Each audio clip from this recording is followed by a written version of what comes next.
Yes, Waltz, how are we doing? Welcome to In the Box. Thanks for coming on, mate. First of all, mate, how you doing? Yeah, I'm all right, mate. I'm surviving, as we all are. Surviving. I was going to say, how you dealing with the boredom? I have you down as someone who would, struggle to be, cooped indoors like we've been Yeah, asked to do at the minute. yeah. No, I've had the little and homeschooling, so it keeps me busy during the day. But it's just like on a night and stuff, when you pop out the house for a couple of hours, does me in. I've even started running outdoors and that. How is Poppy, mate? It's all right, mate. She started. We did long division this week, so yeah, it's been a tough week. But yeah, she's all right. It's probably been tougher for you than it has for her, I reckon. It's been a while since I did long division, but yeah, she's all right, mate. She's good as gold. She's still. They're quite innocent to everything at the minute, so of course. Try to keep as much normality going as possible. Exactly. So I just put my timer on here, make sure I don't overrun. Right, yeah. So listen, mate. Thanks for coming on. Like I say, was keen to get something like this going, especially with all the boredom that people are going to be suffering at the minute at home, and people love this sort of thing. Your team's you sent me over your team, hell of a team. Let's get down to it, mate. Start off. Who do we have in goal?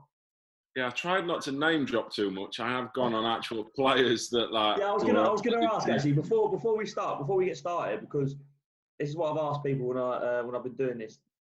Before we go before you name your team, I like to ask them, like, what have you looked for? Have you generally gone for like the best 11 you could put out there? Have you thought about it? Because obviously we know that you've had a taste of like player management already. Have you thought about it with like a manager's head on? Like, have you just gone, you know what? Just fill me boots, put as many star-studded names in there as possible. No, I've picked like a team. I've even put a player. You'll see there's a player who's playing out position, but he has played there before. So I've actually picked a team, and like I've got my manager's head, and I've started fitting people. What is it? Square pegs in round holes and all that's that it, sort. Mate. No, listen, that's what we want to hear. To be fair, because like a lot of people just pick their mates and they don't upset them. But no, it sounds like you took it seriously. So yeah, in goal. Mate, Who's in goal? Who's in goal? Nigel Martin. He was probably unfortunate at the time not to be England's number one for longer. It was between him and David Seaman. And then I was lucky to play with him towards the end of his Leeds career before he went on to Everton. But not only for how good he was as a goalkeeper, but just as a person as well, which is kind of what I've gone through most of my team. You've got to be a half-decent person as well. But he was, especially me being a young lad, he was superb. But as a goalkeeper, he was top draw. Like I said, he was coming to these latter stages, but mate, he was some goalkeeper. And then he had Paul Robinson pushing him, and then obviously Robbo came through. So it was a toss-up between those two actually, and because of Big Nige and how good he was as a person, and especially for me just starting coming through, I went with him as my number one. Cool. Yeah, no argument for that. I remember him obviously when I was young, so watching football. I've done a bit of homework early. Played 23 times for England as well, and that was during a spell when they were pretty rich with goalkeepers in the England team as well. So yeah, must have been a hell of a keeper, and like you say, looked after you off the pitch. So that's good. Goalkeeper out of the way. We will start off at right back. There's a theme going through my team. You'll probably notice there'll be no surprise to you. There's a lot of Leeds players and ex-Leeds players. My right back is probably, along with another player in my team, I would say one of the most underrated players in English football for the last 20 years. Gary Kelly. Okay. Gary Kelly played for the Leeds first team for 20 years, which again, he was kind of in the Gary Neville mould. Obviously, Gary Neville's had a hell of a career and probably won a lot more with regards to trophies. But I think they came through at a similar time. There were similar types of players. And again, Kells, as a person, not just a player, was different class. He played for Leeds during all types of situations. He was captain when they were in the Champions League semi-final. And then he played with donuts like me when we were in the Championship. So he's been through it all, and he's seen it. And to play at the level that he played at for 20 years, and he'll tell you he wasn't the most professional of guys by any stretch. But when it came to football, he was one of the most dedicated winners that I've played with. But again, my little theme as a person towards me and my family at the time, he was top draw. But to have had the career that he had. He was, like I said, he was on a par with Gary Neville. They were similar players, similar type, and they probably played a similar amount of games. But obviously, G-Nev probably won a few more trophies. A few more trophies, yeah. No, because I was going to ask that. When I looked at your team and I see him in there, I was actually surprised that you'd played with him, because I remember him like Gary Kelly from like, you know, being a real youngster watching the Premier League, and like he was obviously different class and stuff, and you know I'm still picturing him with the old Leeds kit on and stuff. And I was actually surprised that you'd played with him, but I looked, I think it was something like he'd made 531 like just league appearances. So I mean, he must have made over 700 games. I mean, he's got to be up there with one of the probably, you know, certainly of your generation as probably the biggest Leeds legend around, isn't he? He is, mate. It was funny because it came up after I'd spoke to you. There was obviously they're playing their old Premier League years every day at the minute, and he set up. There was a Leeds game on it. He set up one of the goals. I think it was 93-94 season. Bear in mind, I was 9 at the time or whatever, 8, 9. Yeah. And then to play with him all those years later, he'd not changed. Still bombed up and down the right wing, put in a cross. He was a crosser of a baller and an old school fullback. But yeah, he was. He was just a top geezer as well. Like off the pitch, he'd arrange nights out, team dinners, always looked after families, invited you around his house, and quality. He was a hell of a character, but he was Irish, so he was going to be one. Exactly that. Yeah, because I see as well. He was uncle of Ian Harte, right? Is that true? That is true. Yeah, there were total opposites with regards to kind of players. Harte was just a very good technical. We had a wonderful, absolute wand, and he was a player who was very unfortunate to be left out of my team. But them two, as people and as players, they were top draw. They played for years together. Yeah, I was going to say that's crazy that one family can produce probably two of the best fullbacks of a club like Leeds have ever had as well. And they're both very underrated. I mean, Harte never gets mentioned because he was never the quickest, but his left foot was a wand. But yeah, for them two to come from the same family and play right back and left back in some of the last years. Unbelievable. I remember playing against Ian Harte when he dropped down the leagues to like Carlisle, and I've never seen a left foot like it, to be honest. Especially up like like watching it live, crazy. Yeah, mate. Right, but he's not in your team. You have gone for at left back. Who have you gone for? The most underrated player in Premier League history, I'm going for. And I know you're going to laugh at me, but I've stuck him out here because I've gone for a midfielders who are generally just out-and-out midfielders. But being able to put this player in this position pretty much sums him up. He would have been in my top 2 or 3 picks anyway, but I've fitted him in, and it's James Milner. Milner, and he's in at left back. Yeah, he would have been, a couple of years above you coming through at Leeds? He was a couple of years above me. We played in youth teams together, youth cups, and lucky enough got to play just before he got his move and went on to bigger and better things. I was lucky enough to play in the first team with him, and again, just for what he's done and what he's achieved and the person that he is, he's just there's nothing else you can say. There's nothing more I can say and add to him that people don't already know. His character, his desire, his professionalism. He's still going now. He'll play. I could have picked him in goal. That's how good he was. I've got to say, like, because I'm going to come in for some grief, by the way, and I've already mentioned this on because he's made another one of my teams of boys who I've done it with. Because I made the mistake of, listen, look, I'm like what you said. There's nothing you can say about him in terms of the career he's had and stuff. But I got some stick from saying it to a few of my friends before that, like he probably wasn't like God. He wasn't necessarily given like the most ability from like God-given ability, but he's made the most of everything he's had. Like obviously my mates then come back at me and was like, "Hey, you're absolutely talking waffle," because he was in the league team at such a young age and stuff like that. But the point I was trying to make was that, like, look, I've played with players who have had like crazy amounts of ability but just haven't had the application. Like I remember when I was at Crawley the first time before I played there with you, our fitness coach used to work for Man City and he was talking about the fitness and stuff, and I was doing a session with him, so I probably weren't the best example. But what he was telling me about, like, how like his fitness levels were that so much better than other players that it allowed him to, like, probably go on to have the career that he's had. Yeah, without a doubt. He was. Don't get me wrong. He's probably technically better than people give him credit for because his main attributes are probably his attitude and his fitness. Exactly. As a kid growing up, he was a winger. He was a tricky, creative winger, but his pace and power kind of got him there. So it was, people do underestimate his actual technical ability because his other attributes probably outweigh it. But honestly, just watching him, being able to watch him grow up, and he was always the kid that you were aspired to. Like, you went in with you've been there, your end of season reviews with your coaches under 14s, 15s. James Milner's name always got mentioned, and rightly so. Don't get me wrong.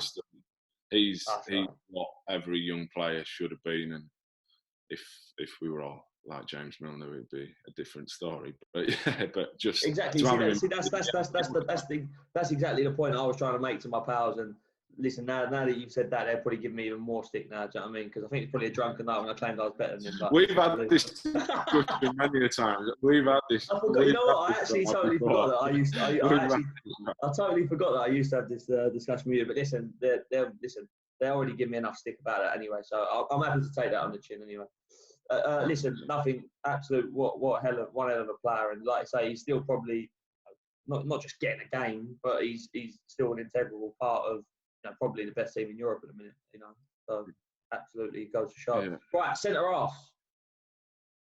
This was tough. This was probably my toughest actual position on the pitch to pick two. Well, sorry, take that back. To pick one was easy. To pick the other one, because as horrible as this sounds, centre halves are just steady. So for the ones that I've played for, to pick one to have gone, wow, he was outstanding, was tough. So I went through a few. The one that stood out that was always going to get in my team and would be my captain is Lucas Radebe.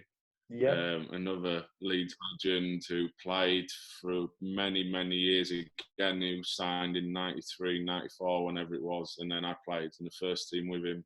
But again, just as another underrated player. I mean, it's out there. It's no secret. Man United, Sir Alex Ferguson tried to sign him 3 times, I think, and he turned him down 3 times. Wow. He was injured. He had a lot of injuries, bad injuries.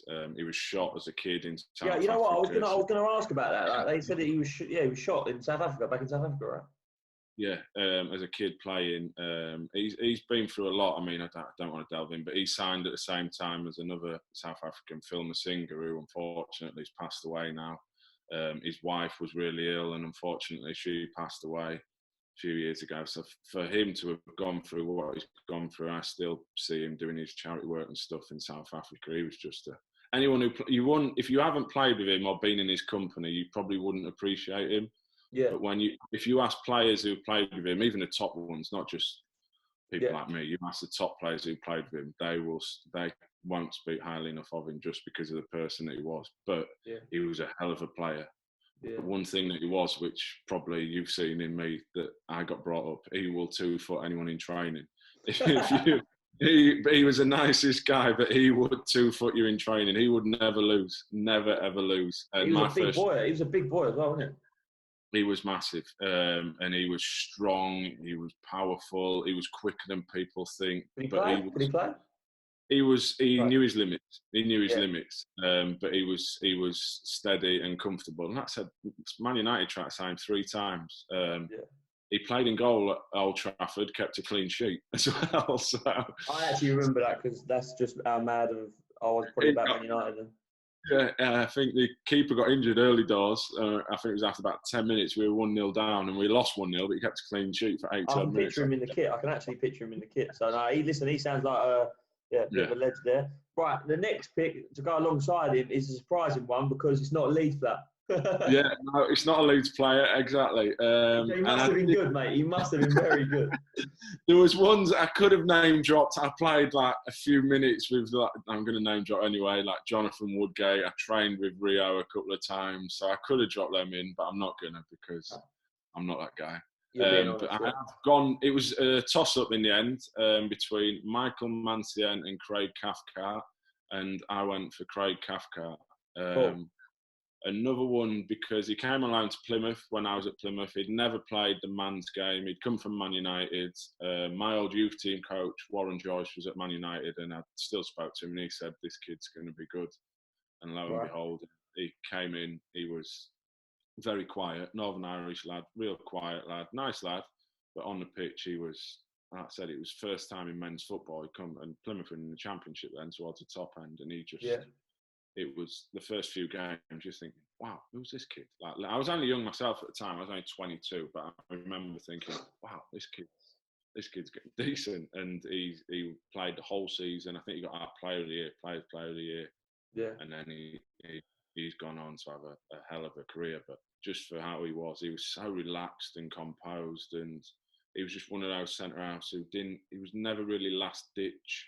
He weren't the quickest, but he weren't last ditch. He didn't have to make sliding tackles here, there, and everywhere. He was such a calm, composed defender, and he must have only been 19 maybe when he played at Plymouth, and for that whole season he was unbelievable. And again, Mance was the same, Michael Mance, and it was close, but I think Craig, just because of the career he's had since then, he's still playing every week in the Premier League now, or whenever he's down. So yeah, I've gone with Craig, but he would be you need a leader at the back, and he's not necessarily a leader in regards of his voice, so that's why I've picked other players around him, but he was very, very good. Yeah, no, he's smooth, isn't he, for a centre half? Like, I remember, I used to, obviously, I'm a big follower of Man United, and I remember watching him come through there, and even when I think he played a few cup games and stuff. He was a smooth player, wasn't he? Yeah, he was just, everything was just calm, composed. Even in his life, he was just so laid back. It was like, he just, I wouldn't say he wasn't bothered, but when he got on the pitch, everything was just, he defended well, he headed and kicked, but everything just looked easy for him. He made everything look simple, and he's gone on to have a half decent career. Exactly, mate. And to be fair, you know what? Double bubble, really. One, he didn't play for Leeds, and two, he played for Man United. So he must have made an impression on you to make it in your team there. I didn't think of that. But he's the only one though. He's the only one. He's the only one. All right. Yeah. When did you play with Mancian, by the way? I played with Mance. He came on loan to QPR, and I played with him growing up. Every England team going up to 21s, but he was an absolute Rolls Royce for player. But I remember he was there's a lot of, he was hyped when he was younger. There's a lot of talk about him.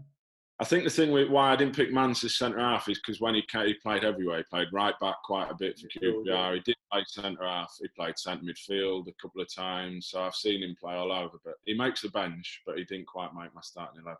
Yeah, you know what? I was gonna mention. I was gonna ask there as well. You mentioned that Warren Joyce, because to be fair, I must not have ever spoke to you about it. But I remember seeing Paul Scholes do an interview about his comeback, and he gives that Warren Joyce quite a big mention in it. He says, I'm sure he's got to be the same guy because he's a reserve manager of Man United, and he says that he gets his teams proper. He said he has them really fit. Yeah, he was. And he was your youth team manager. I had him under 17s, 18s, and he was, how do I put it? He was very old school, but new school at the same time. He wasn't one of those. He made you run. You ran. You didn't. The balls were gone. You ran in pre-season. You did your 400s, 800s, cross countries, and you had to be fit. But at the same time, as a coach, football coach, he was different. He was different class, and obviously he's gone on.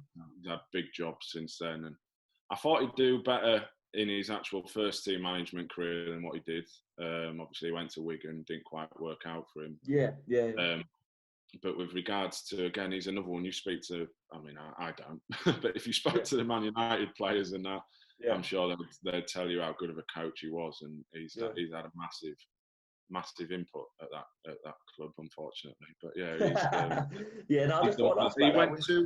I nearly went to Royal Antwerp with him. He went to Man United, sent him to Royal Antwerp because they were the feeder club. He had Danny Simpson, Fraser Campbell. They used to send quite a few boys out there, like John O'Shea and all that went out there. Yeah, they all went out there, and they put him there, and then obviously he came back and worked wonders at Man United. But I'm not sure what he's doing now, to be honest. But yeah, he's right up there as my top coaches. Yeah, no, I thought I'd just ask for that, to be fair. Right, moving on to your midfield now. 4 quality players, mate, but I'm not sure what sort of shape you're going for here. I'm not either. I've just picked 4. Oh, you're going for it for either? Right, so I've gone 4-4-2, standard Mike Bassett, 4-4-2. My left winger's an inverted left wing. He's actually a centre midfielder, but when I played with him, he got shifted out to the left quite a lot because I played in the middle with another lad. So I put him on the left, but in my team, I'll be telling him to come inside. Right, go on, we'll start off with him then. We'll work our way from the left-hand side. So I've gone on the left for Mark Noble. Mark Noble, okay. We signed on loan for Ipswich on the same day, literally on the same day, and made our debut. the day after, and we had a brilliant time there, on and off the pitch. There was a great group of young lads, a lot of young players. We were flying at the time. I think by the time we both left, Ipswich were third or fourth in the league. They had a good young team. Nobes got recalled, went back to West Ham. The rest is history. I got recalled, went back to Charlton. The rest is history. So, we've had differing career paths, shall we say? But yeah, so he plays on the left for me because when I played, we had a four-man midfield. Again, Jim Magilton, we had a four-man midfield, but it was very fluid, I think, is the coaching terms. But Nobes would always start on the left. Obviously, you could never imagine me starting on the left, I'm sure. No, I don't think so. So Nobes would always play left of a four and drift in, and then we had another lad, Gavin Williams, who kind of played a bit of a free role. So between them two, they used to fill up the left and the middle of the pitch, and I'd just kind of sit there and then let them get on with it. But yeah, Nobes, just for the ability and the quality, and again, the career he's gone on to have, he's just obviously speaks for itself. He's still playing again at a Premier League club week in, week out. His boyhood club where he's been for years and years. So he has literally lived the dream. But again, which fits in with my team, he was a great lad. We had some very good times on and off the pitch. It was a little bit different back then when we were coming through. We was only 19, 20, 19 at the time. So we had a good little group that went out for the odd coffee and that, you know. But and obviously I had to fit him in. He didn't quite make the middle, as you'll see why in a minute, but he will. He can do that role. Maybe not now, but back in the day when I played with him, he could certainly do that role. Yeah, because I was going to ask. I'm a big fan of him, to be honest. I think he's a really underrated player. Obviously he gets probably labelled as just a steady Eddie and stuff. But I remember watching him when I was younger. Obviously, I trying to become a professional. I was probably a YT at the time, and he was probably a young pro. And I remember watching him for England's under-21s and stuff. I'm pretty sure he was captain and stuff like that. And I always really liked him. I always just thought he was a real, real good player. And it surprised me that he never really got a chance for England. Maybe not in recent times, but when he was younger, how he never. You think of some of the players that have got caps. I'm pretty surprised that he never got a chance. Like I say, I think he's underrated. Yeah, again, a player I grew up with, throwing the England card. I played with him 16s, 17s, 19s, 21s, was in squads for him. And he was always captain. He was always the main man up until probably 21s, when obviously it all changes. But up until then, we were in the same squads. He was always the main man. Yeah. But yeah, I do think he deserved an England cap. Not that I'm ever saying you should, because me and you have had this discussion, you should never just give someone an England cap for the sake of it. But I think when you look at some of the players that have had one compared to the careers and performances and consistency he's put over the years, I think he has deserved one at some point. Not now. I'm not saying he should be anywhere near an England squad now. But no, neither would I. Over the years, at some point, he has been deserving of a call up at least. Yeah, exactly. Right, moving on to the centre midfielders then. I'm going to go another Leeds link, because I've not had a Leeds player for a couple, so I'm going to put one in. But I actually was more a fan of his. I grew up watching him at Leeds. I knew him from Leeds, played with him at Leeds. But where I real kind of sat up and took notice of how good he was at Cardiff. So that's Stephen MacPhail. Okay, yeah. See, now I wanted to ask about him because as soon as I saw your team, he was the one name for me that stuck out because I used to love him. I remember watching him. Yeah. He would be, if you said pick me one player, he would be the player I would pick for you, because he would he would shout at you if you cleared a ball. You could be in your 6-yard box with 3 players around you, and if you just kicked it away, he'd shout at you for not keeping the ball. But he could do it. He could keep a ball in the phone box. He was that. Mate, I used to love watching him, mate. I really, really this. It was sort of the era of when he was, the Premier League, when I was really watching football, literally left, right, and centre, and was obsessed with it. And it was the David O'Leary team of your Bowyers, Woodgate, that team. I remember him scoring a goal at Stamford Bridge once and beating Chelsea. I think he beat Chelsea. You'll probably remember it. And I just remember he was one player that I really, really, really liked him. So, and obviously you said that you then went on to play with him at Cardiff, yeah? Yeah, I played centre. I went on loan to Cardiff. I went on loan to everywhere, but I went on loan to Cardiff for 4 months and played with him. And I think he was loved there. But he was just an absolute joke. His left foot he could open a tin of beans with his left foot.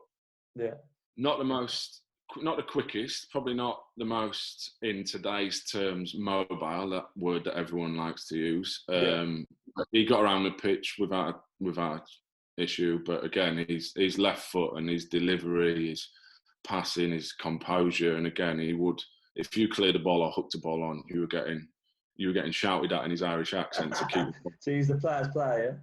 Yeah, but he was just an absolute diamond of a guy. Obviously, he knew me, half knew me from Leeds because he still spoke Kells and that. So when I moved to Cardiff, he kind of half looked after me, made sure I was all right. He always spoke to me at the training ground, and just being able to watch him in training day in, day out, and in games, he was probably a player that would, again, that word underrated, because he didn't score a lot of goals. No. He didn't do loads of tricks, but when you watch him, and as a player, he was a player's player. You watched him, you'd think, wow, this guy's got some ability, and he gets in just to provide a little bit of balance in my midfield. But again, I could have picked anyone, but he'll get in just not only for being a top player, but a top person as well.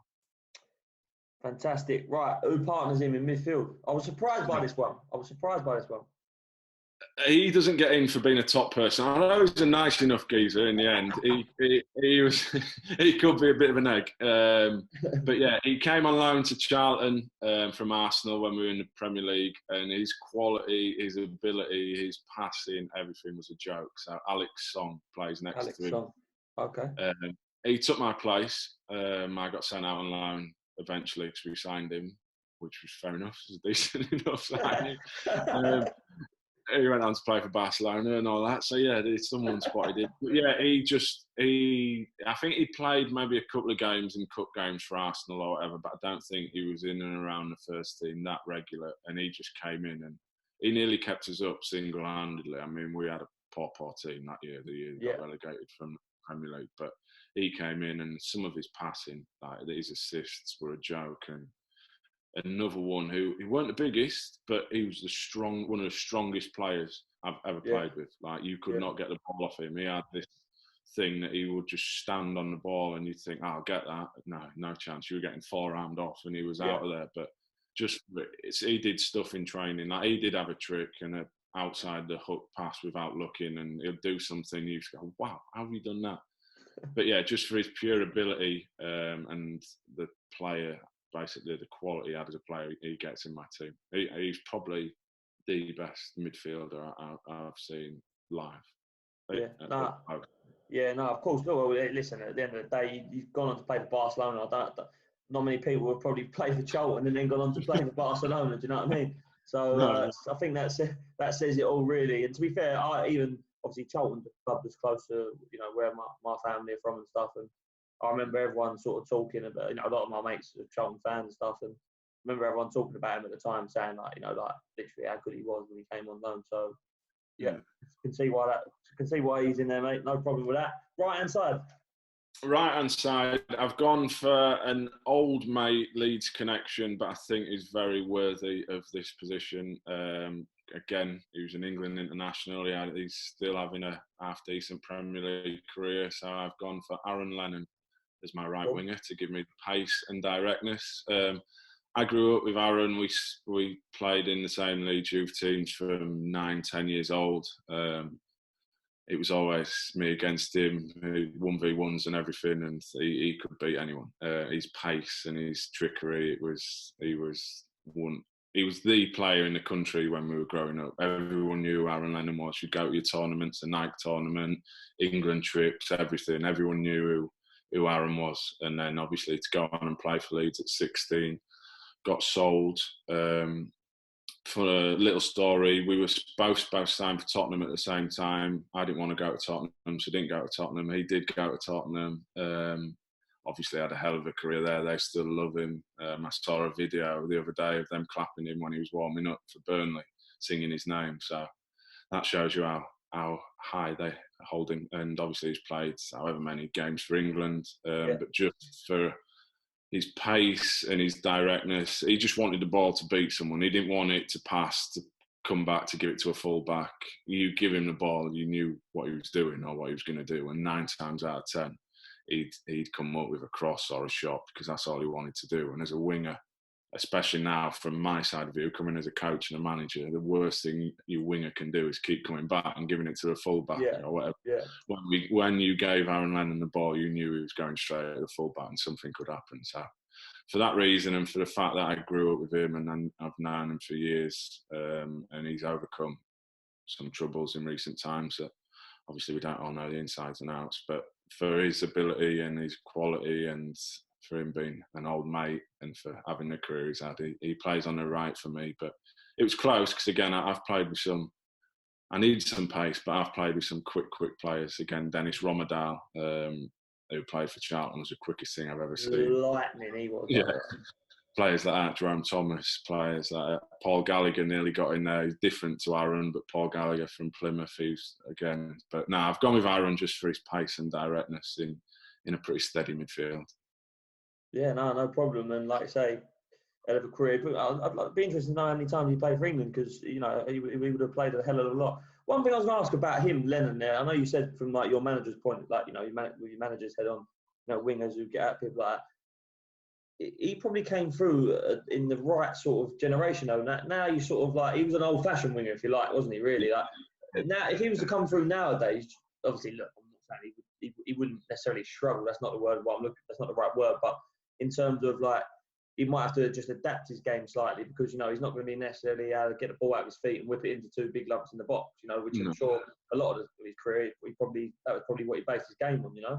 So yeah, how do you feel like obviously from what you're saying here, he's a fantastic talent and he would have been able to adapt his game. But like I say, other than for the boredom, another reason why I'm doing this, and people will probably be bored of if they're watching me keep saying it, but it's you know, for our younger viewers to think like, how do you reckon he would have been able to adapt his game? See, I think nowadays Aaron would be what you call it. Most teams play a 4-3-3, some type of it. It's 4-2-3-1, 4-3-3, whatever. He'd have been on the right or the left of a front three. He would never have played in midfield because he could be lazy at times. He will admit he would have played in a front three anywhere across. He wasn't, when you say crosser, his technique to cross the ball wasn't always the best. What he was I was going to say that. He'd get to the byline and pick people out. It'd be a cutback or it'd be a pass across the face of the goal. But because he was so quick, he'd beat you 1v1. Very rarely would he stand and try and whip it round the back four because that weren't his game. But his end product was getting to the byline. He loved the little one. The amount of goals he's probably set up is you'll see him get to the byline, the little dink. When I think of Aaron, I see him beating someone, looking like he's going to run it out of play. He doesn't go out of play because he's so you see his little legs just going and like little he'll stand it up. That's what he was brilliant at, and the amount of goals he created doing that. So I think, again, you'd have to play him in a front three because you could not play him in midfield with any real defensive duties. And I don't know. I still think, and he'd probably be good for like an Alexander-Arnold because Aaron could drift inside. Yeah, I'm using Alexander-Arnold because he's what everyone uses modern as an day example. Football. Yeah. So he did drift inside, and he would feed a fullback. But I think now everything's just I don't know. You see one team doing it, and that's the way to do it. That's it. Everyone they're doing it, so let's all do it. And I don't think that's the way to go. I won't bore people with my own football philosophy, but at the end of the day, you've got to work with the tools that you're given. And I think if you let a player like that do what he's good at, then they're going to be of a lot more benefit than try to make them do something that they can't do. Yeah, exactly. Right, perfect. Good stuff. Up to where it matters now, front two. The easiest decision I had to make, mate. You've heard me speak about these two, well, especially one a million times, and I still say he's the best player that I've played with. He played for Leeds. I was lucky. I have name dropped him a little bit because I was only lucky to play in that a couple of games, but I trained with him and I watched him growing up. But I have played with him, so he does count. Yeah, it counts. And he's probably one of the only ones who made my head look tiny because he had the biggest head in football. Just me and Viduka then, yeah? Yeah, and I go, Mark Viduka, what a player. And again, funnily enough, I was watching Premier League years or whatever it was yesterday, and the game where he tore Liverpool a new one by himself was on. And that's the best individual performance I've ever witnessed. Agger was a little lift. It was the keeper. It was just lifted over him, didn't it? Dude, that whoever one of them. But honestly, he was just the most. It came natural to him. He didn't have to work. He wasn't a James Milner. When training, he just came naturally.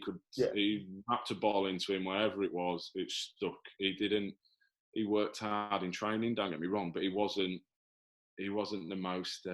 What's the word I'm trying to use without being disrespectful? He wasn't the most. He didn't have the best work ethic, shall we say, when it came to other stuff. But with regards to his ability as a centre forward and his finishing, he was a joke, mate. Honestly, like he didn't run channels. That weren't for him. But you put the ball anywhere near him, you could have anyone defending against him. You weren't getting it off him. It would stick. He had old school World Cups on. He was just a big old school centre forward with an old school fashion number 9. Yeah. See, I was going to ask about that as well. That's another, because I found it. Obviously, I've been doing a bit of coaching myself now, where I've stopped playing like full time and stuff, and other avenues I'm looking to go down and stuff. And I find it like when I'm out, and I know you do a bit of scouting yourself and stuff, and you're watching a lot of games. Youngsters coming through and stuff. I think like it's almost like they're a real rare breed now. Like it seems like that being an not old fashioned, but being a number 9 is unfashionable. Like I go to watch games now, and you look around at all the players coming through, and everyone wants to be a number 10 or a number 8 or a wide player or whatever it is, But you don't seem to see anyone who wants to just be like an old school number 9. Really, you don't see them out there, do you? No, you don't. But again, one thing I say in a philosophy that I do use is a team is only as good as your centre forward.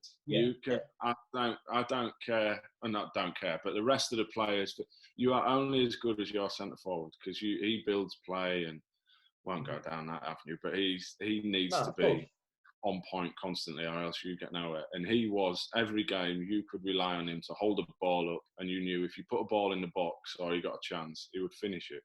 He was big, he was old school, but he had the touch. And like I say, he had a little dink, he had a little Cruyff, he had a little flick. His feet were a joke. For such a big geezer with size 12 and or he 30, was a big lad as well, wasn't he? He was huge, mate. He was not just like height-wise, but width. Like, he weren't fat. He was not fat at all. No. When you saw him, you weren't allowed to be. You're not allowed to be fat as a Premier League footballer. But you looked at him, you were like, wow. And he had the delicacy to have a little Cruyff, have a little flick. He had quick feet, and he was just, honestly, some of the things he used to do was a joke. But again, he was a typical laid-back Aussie. He was the nicest guy ever. He'd say good morning to everyone. He'd come in the youth team dressing room when we were in the youth team and take the mick out. Yeah, he was just a real nice guy. Top guy. And we had another Australian at the time. He was a total opposite. But Viduka was just he was just a legend, mate. And Leeds fans still love him. And again, he's probably one who, due to the circumstance that Leeds and that, didn't really get the credit and go on to have the high profile Premier League career that he could have. I saw a quote the other day from Alan Shearer.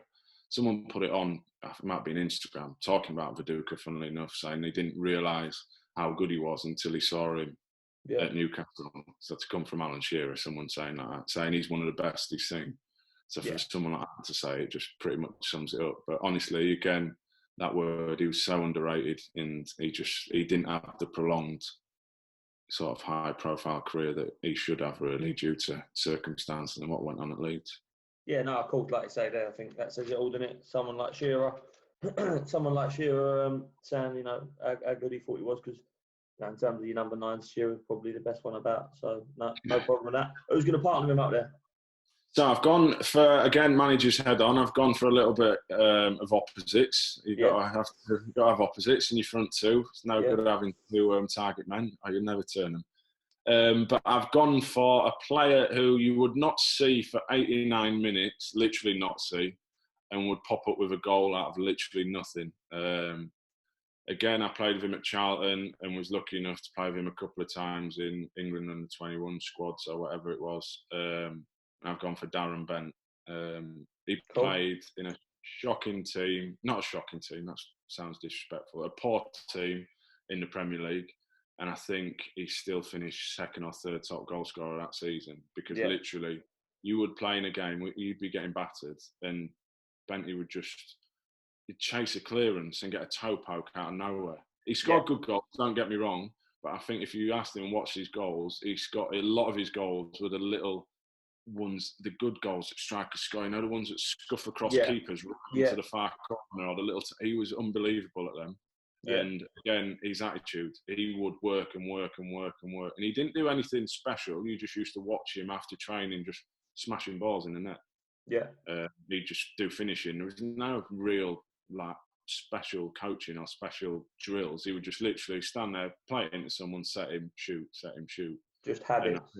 Just good habits. And again, his attitude and his enthusiasm for the game, as me being a young player coming into the Premier League for the first time, and he's not that much older than me. I was like, yeah, this guy's got a bit. And to say he just scored goals out of nothing. And again, for the career that he had since and scoring goals, I think he played for England first team. I'm sure he was. Yeah. Scored, but I think and for him to partner with Dukes, that would have been one hell of a front. That would have been like I say, they complement each other well. You definitely. You put more thought into that than your midfield for, ain't you, really, in terms of the shape? No, midfield four will be fine. Their game intelligence, that midfield four is fine. No, you know what? You know let what? Lennon down the right wing, they'll be all right. Just them to fill gaps. No, you know what? To be fair as well, like the Darren Bent one, what you're talking about, that little spell at Charlton there. Like obviously, I was an academy player at Charlton at the time, coming through a real, young boy, and I used to have to go and watch most of the games really. And no, like you say, that team was probably, a pretty average team. And he used to literally score goals for fun. And to be honest, I've done my UEFA B with him. So I've got a bone to pick with him, actually. Hopefully, you never know, he might tune into it, hopefully. I've done my UEFA B with him in the summer. And I didn't realise how much of a big boy he was. He's he's a stocky lad, isn't he? It might be now. I don't want to. I mean, I can't say anything, Runes. I ain't going to say. The reason I say it was because he actually hurt my collarbone during one of our training sessions, and I never got a text or a call to see how I was. I think having watched him and seen the Championship afterward, I think he adapted his game a little bit. I think he adapted his game to be a little bit better with his back to goal. So I think he probably did bulk up a little bit. That's what I mean. It surprised me seeing him, like, obviously we'd be coaching together on the UEFA B and stuff, and he was a big boy. Bear in mind, how am I talking now? 13 years ago. So even I was skinny 13 years ago. Right, that's good. That's all good. So that's your 11. Listen, mate, that's a fantastic 11. There was a couple that you said that was close to missing out. I think you mentioned a couple of them. The ones I do want to ask about, though, or the two or three I want to ask about. One in particular, who's a real favourite player of mine, was Tom Huddleston. Yeah, Tom was just a player I played with growing up through the England age groups. Never played him at club level, but again, just for his passing range. I mean, he couldn't run, could he? He couldn't run. No, he couldn't. I always feel bad when people go, he can't run. Everyone could run. He wasn't quick and agile, and his stats with all these vests on now probably wouldn't be what most midfield players are now. No. He didn't need to. I think his thing and what you used to speak to him, he didn't need to. If you could pass a ball like him and keep the ball moving like him, he didn't need to run that much. No, of course. For me, like I said, I just remember. I still think. Listen, obviously you got people like Lampard, Scholes, Gerrard. They was great strikers of a ball. But for me, in terms of ball striking, I think he's probably up there. I remember just seeing slow motion videos of him smashing it. But when the ball just stays still and it's just literally I haven't seen. I'll put him up there probably top 2 or 3 that I've seen. Even when we were away, doing training, you're doing standard passing drills, he'd never just side foot something in. It had to have a little bit of drills with your laces. And he just it looks so easy for him. And then we're dragging him all over the place. But he's striking of a ball, and it was just his composure as well. I mean, it's an underrated skill, composure. He'd never, even when he was under pressure, his first touch, just to pop it off to a full-back or whatever, he just... Having seen him, I only played with him at England age groups twice a season at best. But and playing again. I made my debut against him when he was at Derby. I was at Leeds, so that was funny. But he would have been. He makes the subs bench as well, I think. Yeah, for me as well. I don't know if you find it yourself as well. I know you do a bit of coaching and scouting and stuff, and probably in similar positions in terms of that we do a bit of both. For me as well, I find, and I know you know, at the academy I coach at and stuff, like, for me now, it's almost like you get a lot of these boys coming through, especially from the London area. They seem to be like real good, you know, like cage footballers. They can go past people, they can nutmeg people, step overs and all that. But for me, I don't know if maybe it was my generation was the sort of last ones who you know, it seemed to be more important. Like I'd sooner be smashing a ball like, over the park or something like that. And I feel like when I'm watching the young players come through now, like a lot of them, they not necessarily struggle. That's probably the wrong word, but you don't see many of them who've got a real good strike of a ball. You know what I mean? Like ball striking, it seems to be going out of fashion as well. Yeah, I know. This is something that we've spoke about at the club that I work at. I think just it's a generation thing, like you said. Like nowadays, that's what I mean. Yeah. Kids go play in cages and want to make people and want to do tricks. And whenever you beat someone, everyone cheers. When we were kids, or when I was, you used to go with a couple of your mates, see how far you could stand away from each other and zing a ball to each other. Exactly. Or you play heads and volleys where you got clipped in and you had to score a volley from like 20, 30 yards out. So your technique had to be good. I think it's just, it's changed. Football has changed. There's no doubt. There's no getting away from it. I mean, it's not changed. You've still got to score in one goal and keep it out the other. But with regards to everything in between, football has changed. And the principles are still the same, but everything around it, everything that people look for now, I think it's the priorities of what you look for in a player now are probably different to what it was when me and you were getting picked for academies or getting signed. I think I do think it's changed, which it does. Don't get me wrong. Life, everything changes. Right, I'm too deep.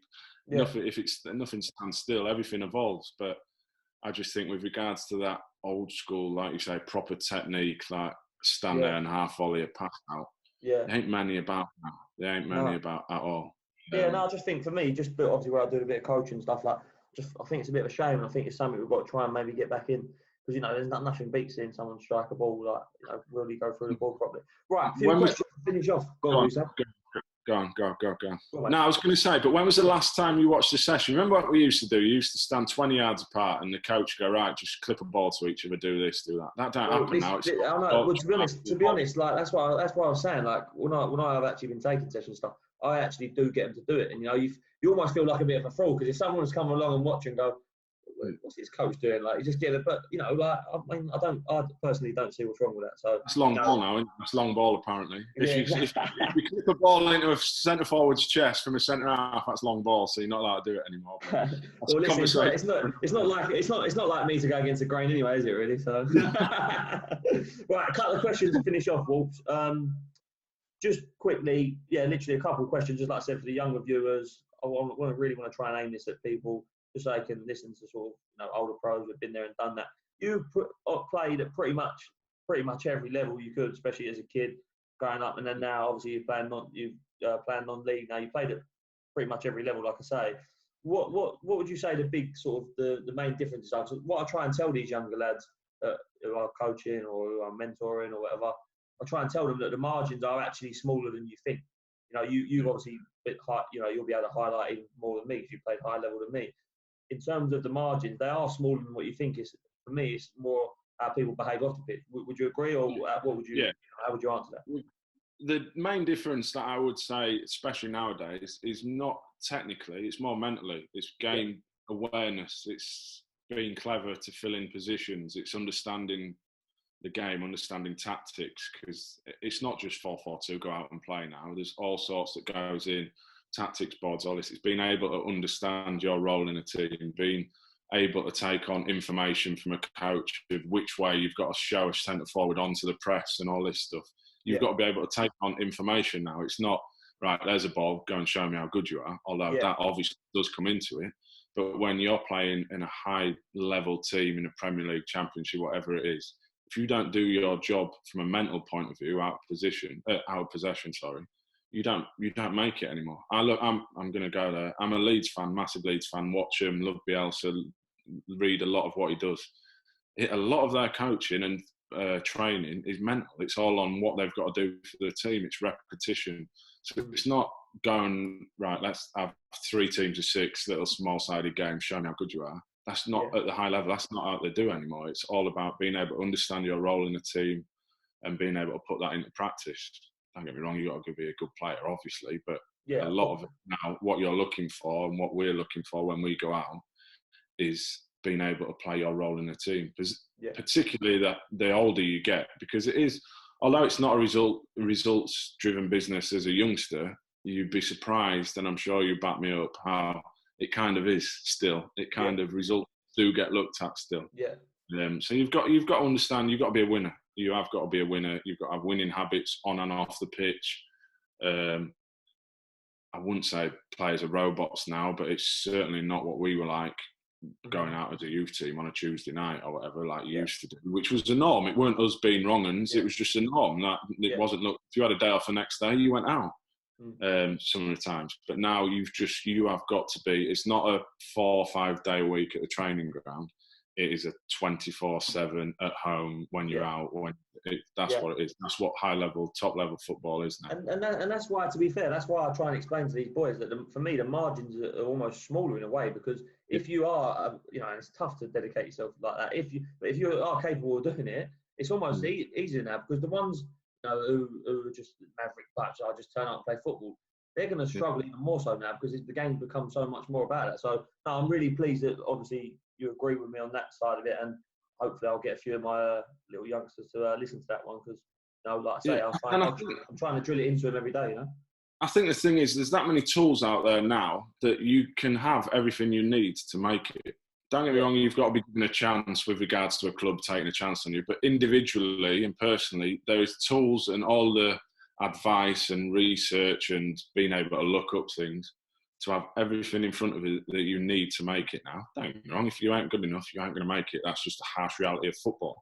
But there's no reason why you can't be, because you have got every tool and research point out there now to do what needs to be done. Yeah, exactly, mate.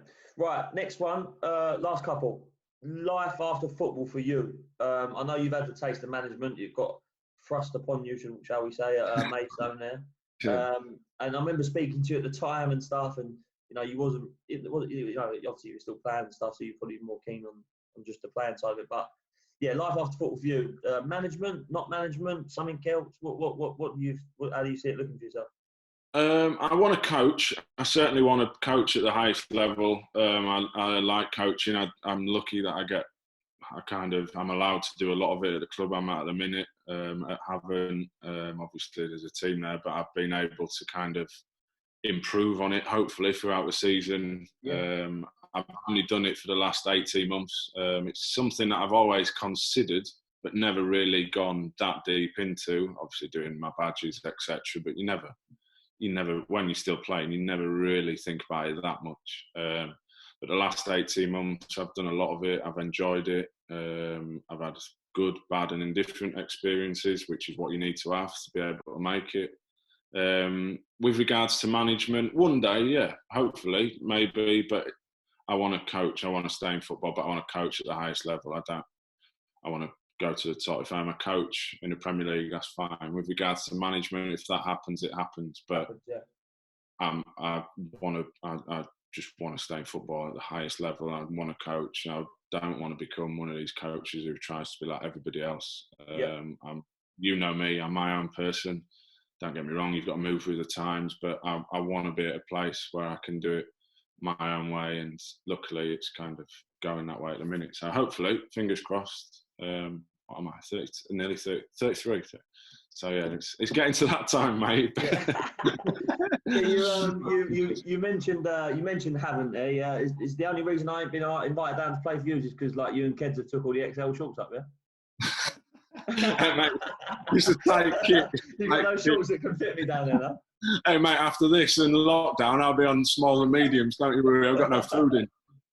Right, now, 3G, you'd be no good for your knees, mate. Be no good for your knees. Right, last one. When are we going to redo Dublin? Whenever you want, mate. Whenever you want. I haven't been, like, normally I went in, when did I go? April last year. I went in April last year. So it's nearly been a year and I never leave it that long. So I'm overdue a trip. So when we get out of this lockdown and they let us out of the country, we'll do it, mate. To be fair, we probably had a better time in Gatwick than we did on the way back than we did in Dublin. We drunk more in Gatwick Airport when we landed than we did when we were out there. the only two people who can find a bar open at 9 o'clock on a Sunday morning. Oh, mate, what a trip, what a trip. Right, Waltz, thanks so much for coming on, mate. Really appreciate it.